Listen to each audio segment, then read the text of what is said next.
तो देखिए काफ़ी इजी क्वेश्चन है, घबराना तो बिल्कुल भी नहीं है। क्या बोला था? Diameter of roller is 77 centimetre and its length is 105 centimetre. चलिए हम रोलर बना के समझा दे। रोलर जो है वो अगर रोल करेगा तो उसका कौन सा पार्ट जो होगा वो रोल में काम आएगा। रोल में मतलब प्लेन करने में, समतल करने में। जैसे ये रोड रोलर है मेरे पास जो कि सिलेंड्रिकल शेप का है। तो आप सभी को ये बात तो पता होगा, रोलर का ये वाला हिस्सा जो होगा वो हिस्सा प्लेग्राउंड को प्लेन करने में काम आएगा, रोल करने में काम आएगा, यानी कि लेटरल सरफेस एरिया का बात होगा। यहाँ पे कौन सा surface area? Lateral surface area. Lateral बोलो या आप बोलते हो कर्व, कर्व सरफेस एरिया का काम आएगा। ठीक है, सरफेस एरिया काम आएगा, इतना तो आप लोग के पास खुद ज्ञान होगा। ये हिस्सा और ये हिस्सा जमीन को पर नहीं घुलटेनिया मारेगा। ठीक है, और वो 600 चक्कर लगाता है तब जाकर के वो प्लेग्राउंड को क्या कर पाता है? प्लेन कर पाता है। तो बताइए उस प्लेग्राउंड का एरिया क्या था? उस प्लेग्राउंड का एरिया क्या था? हमें ये निकाल करके देना है तो निकाल लेंगे, कोई दिक्कत नहीं है। तो गिवन, सबसे पहले हमारे पास जो गिवन है वो बात को हम लोग लिख लेते हैं। तो क्या गिवन है? तो मेरे हाथ से थोड़ा पसीना आता है इसलिए ये लिख के रख के लिखते हैं। गिवन में क्या लिखते हैं हम लोग कि the length of the length of the roller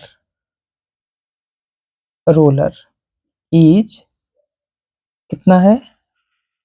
105 105 centimetre road roller का लेंथ है। लेंथ बोले को तो यहाँ पे एच जो है 105 सेंटीमीटर है। ठीक है, रोड रोलर का जो डायमीटर है,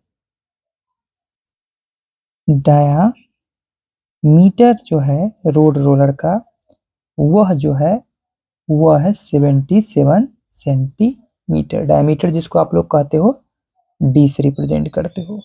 सो आप लोग चाहो तो रेडियस निकालोगे 77/2 सेंटीमीटर। आप चाहे तो डी के फॉर्म में भी आंसर निकाल लोगे, कोई दिक्कत नहीं होता। क्या हो जाता? सरकमफ्रेंस पाई डी हो जाता है। ठीक है, तो हमें निकालना क्या चीज़ है? रोड रोलर का पहले हम लोग निकाल लेंगे कर्व सरफेस एरिया या लेटरल सरफेस एरिया निकाल लेंगे और उसको 600 से मल्टीप्लाई कर लेंगे तो हमें पता चल जाएगा। तो लिख देते हैं curve surface area of roller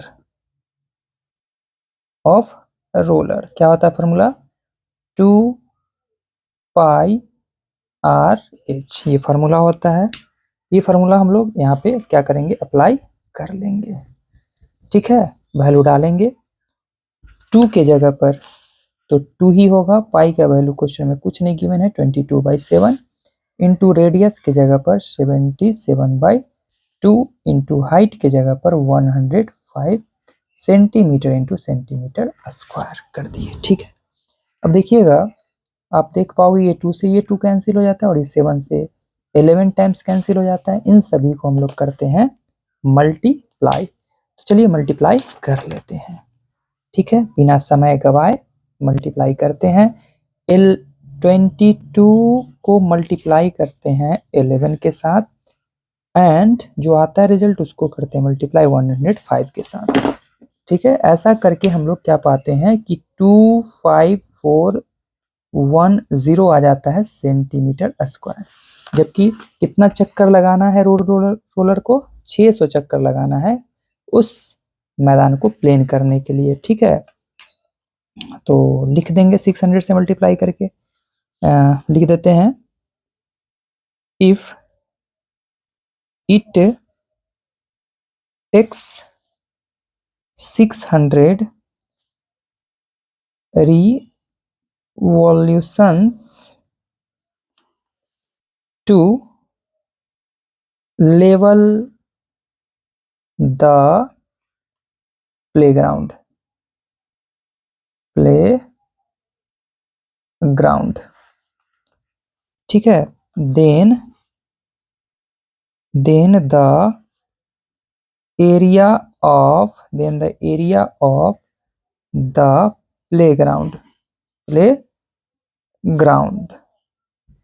is equal to 600 multiply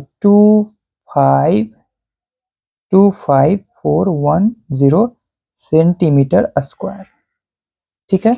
अब हम लोग इसको करेंगे मल्टीप्लाई, किस चीज से करेंगे, 600 से मल्टीप्लाई करेंगे। मल्टीप्लाई कर लेंगे 600 तो हमें आ जाएगा 1524600 सेंटीमीटर स्क्वायर। इसका आंसर मीटर में पूछा जा रहा है और यहाँ सेंटीमीटर स्क्वायर है, तो आप लोग के पास उतना ज्ञान होना चाहिए। सेंटीमीटर स्क्वायर है तो 2 बार ये चेंज होगा, यानी कि नीचे में 100 इंटू 100 लिखाएगा और यहाँ से मीटर स्क्वायर, स्क्वायर है तो 2 बार 100, क्यू होता तो 3 बार, अकेला मीटर तो 1 बार होता है। 2 जीरो से 2 जीरो कैंसिल, 100 से आप डिवाइड करोगे तो आ जाएगा 15246।